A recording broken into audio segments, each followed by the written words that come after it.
The most valuable cargo out there, it's the human life. I live in high anxiety every single day, wondering whether or not my life is going to be taken by that highway or if one of my family. Every day we risk our lives on this Trans-Canada highway. Then you can't help but think behind, in the back of your head somewhere, you think, are we going to be next?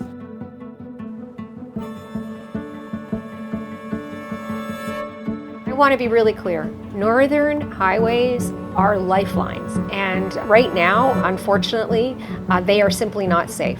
One of the comments we get a lot when I bring these issues up is politicians should actually drive these roads in the wintertime so they can actually see what we go through.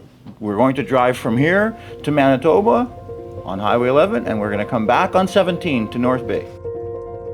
This tour is about people. We know across the north, people are grieving the losses of family, friends because of the fatal collisions on dangerous northern highways. People don't realize that it's only 2 single-lane highways and hardly shoulders, no rest stops. But that's a reality we have up north. Do you believe that we're going to drive 2,000 kilometers and we're going to be still in the same province? It's crazy. This is Northern Ontario Trans-Canada. Yeah. This is the highway There's another en route right on the side here. Close. Hey, Northern en route. Northern off route. Hey, no way we can go to the washroom here. I was a paramedic. I remember a specific week. 5 deaths had occurred between North Bay and Cochrane due to a commercial motor vehicle striking another vehicle head-on a highway. That's a pandemic in my world. We didn't lose that many people during COVID in this district, but we're losing those to something that apparently is a safe highway. It is not a safe highway. People are dying here every single day. I was northbound on Highway 11. I saw a commercial motor vehicle, large transport, and thought, man, he's very close to my yellow line. That's probably the last thing I remember. I ended up in a rock cut, horns blaring, every light flashing, blood everywhere. I sometimes will take our back highway because I can't stand being on Highway 11 anymore. This year is the most we've ever had in 31 years of business. We usually get overnight and then people depend on that. If their cars are broken, we had one person who had to stay in a hotel for a whole week because the closures kept delaying the parts along the line.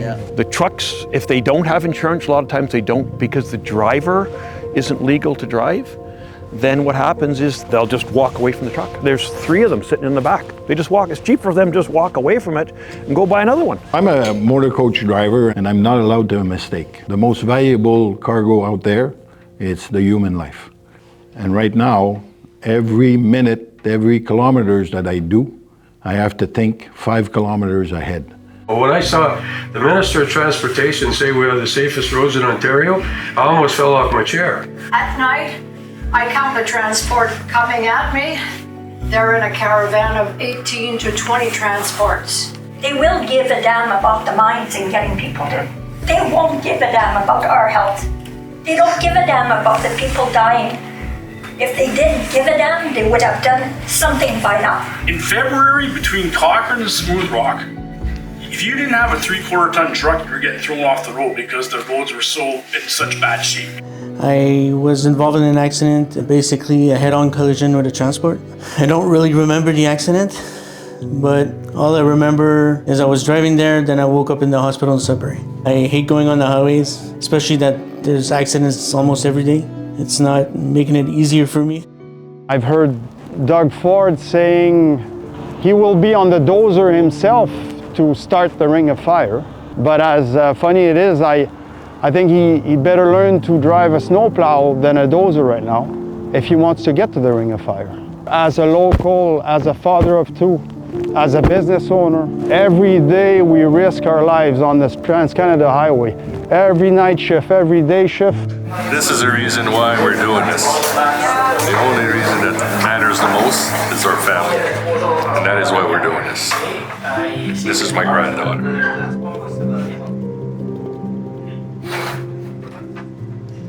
I have no choice but to be on that highway. I have no choice but to get on that highway to see a doctor, to go to the dentist, to go to the grocery store.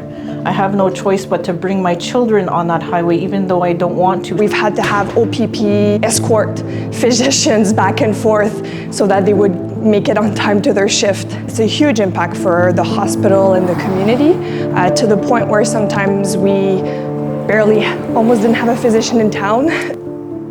January 31st, 2026, my wife and her family had attended their late uncle's funeral. Somebody from her family had contacted her and said, there's been an accident, you have to check out this vehicle. I contacted the OPP and I told them, well, we recognize the vehicle, it looks like ours. About 3 a.m. at the hotel, 2 Thunder Bay police officers knocked on our door. They said her brother and her sister's partner had all died in that tragic accident. These accidents can be avoided if the government, and also the province of Ontario, if they could take it seriously, pay more attention and ask people that live in the north, what can I do? I've had my license now for over 40 years and I've been driving through winter storms. I know how to handle the roads. But ever since these truckers come around that have no experience, they're just doing more damage than good. You can't help but think, in the back of your head somewhere you think, are we going to be next? You see the Highway 11, the Trans-Canada Highway 11 goes right through our community. There has been some fatalities because of that, where people were killed on the highway from transports. She was just left there. It was a hit and run incident. And I was always talking with MTO about reducing that speed limit. Why is MTO giving you a hard time to reduce it from 70 to 50? Well, you know what? All I can say, we're irrelevant. We're just a First Nation. Our safety is second to theirs. So we're about 100 kilometers from Geraldton. This is basically the start of the road to the Ring of Fire. And I gotta say, Doug, this doesn't look like the ads at all. So all the trucks is gonna go on this road and onto Highway 11. In 2024, Highway 11 was closed 363 times. Or you could take 17. Highway 17 was closed in 2024 886 times. How about you actually fix the Trans-Canada so it actually could service the mines and the mills and the people, keep them safe that are here already, and then worry about the Ring of Fire.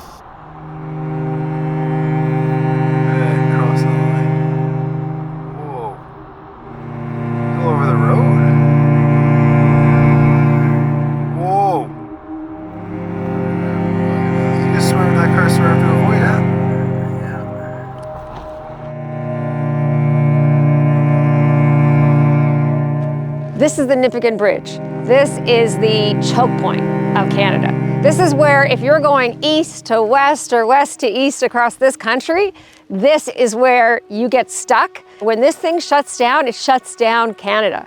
When I went to school for driving, I went to Manitoba Transport. You had to train with the best boys in order to be a professional driver. You just can't go and learn to back up on this and that and the other and want to come out here and do this shit. You're gonna run off the road. This is between Thunder Bay and Nipigon. This just happened. If this wasn't a divided highway, there would be a higher chance of head-on collision. When we take energy out of crashes, we are preventing those serious injuries and fatalities. Morning, January 29th, 2026. I got the last message I'd ever get from my wife. She said, "I love you, get some sleep." 25 minutes later, she lost her life on 11/17. I went through the report with the police. She was not speeding. She had full winter tires on her vehicle, not on her phone. So how can you do everything right? I had a photo sent to me of all the police and everything were still on scene, and you can just look at the road, and it's for the first responder to step out of the vehicle and fall down in the middle of the road. That tells you something. What are the maintenance standards that are supposed to be upheld with that? This is at 7 a.m. Your rush hour traffic's already started. I couldn't come home till I brought her home.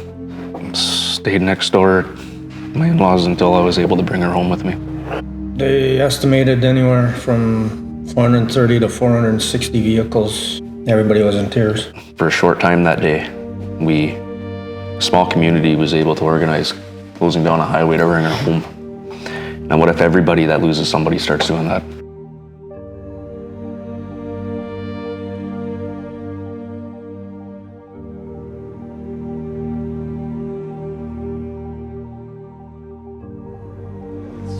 Look at this picture.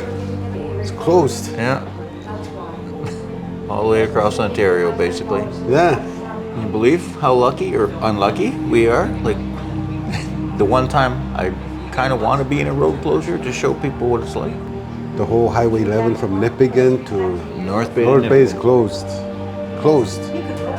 We just passed through there yesterday. And being a bus driver, I used to do the run from Dryden to Vermilion Bay. I stopped on the highway, I had my stop arm out, my lights were flashing. There was a transport coming straight towards me, and I thought, there's no possible way that transport's gonna have time to stop. And he comes straight at me, head on.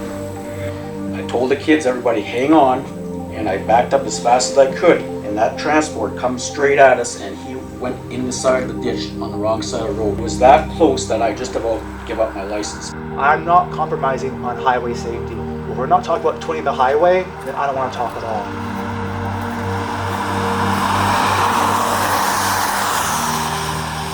I live in Vermilion Bay, Ontario. Trucking family, third, almost fourth generation. And it's gotten to the point where it's Russian roulette every day when we go out on the highway. It doesn't matter how good you drive or how well you respect the laws, sooner or later you're going to get tagged. So we crossed the Ontario-Manitoba border about 15 minutes ago, and here's where the Manitoba highway goes into a divided 4-lane, and basically it's a divided highway up to the Rockies. And there, well, we'll go back to the Ontario sign and see what's going on there. Well, guys, this is the Ontario-Manitoba border. This is the Trans-Canada Highway. All the trucks across Canada go across here. When you come across this border, you have two choices, Highway 11 and Highway 17. The sign says open for business, but it should say closed for traffic. And a buddy of mine called me up in the morning. He said, "Hey, have you been out yet?" And I said, "No." He said, "Wow, someone's going to have a really bad day today. There's a car on fire on the side of the road." And I didn't find out until 6 o'clock that night. I cried every day for 3.5 years. And I understand I'm not the only guy to lose a child. But for me, he was my buddy. Every time it snows, I fear someone's going to die tonight. And you know what? Most of the time they do. Just the flash of red as a transport blew the stop sign. He came across so fast that I had time to hit my brake. I didn't have time to scream. I had time for nothing. I bought extra life insurance so my kids are taken care of if I die on the highway. Like, I shouldn't have to do that. When Doug wants to build that road up into the Ring of Fire, right? What is that going to really look like when more and more trucks are coming up on these roads? Just even alone, the interprovincial trade and how that's going to pick up and how we want it to pick up. What is it going to do to our economy? Somebody mentioned the bridge, right? That was exactly that. That was a moment when everybody in this country woke up and said, oh my gosh, that's what we rely on? Right? I mean, it's like it doesn't seem real to most people. You are the ones who make it real. With your stories, with your passion, with your anger, when you shut down the highway to bring Cheyenne home, that was a message to everyone. That was a movement.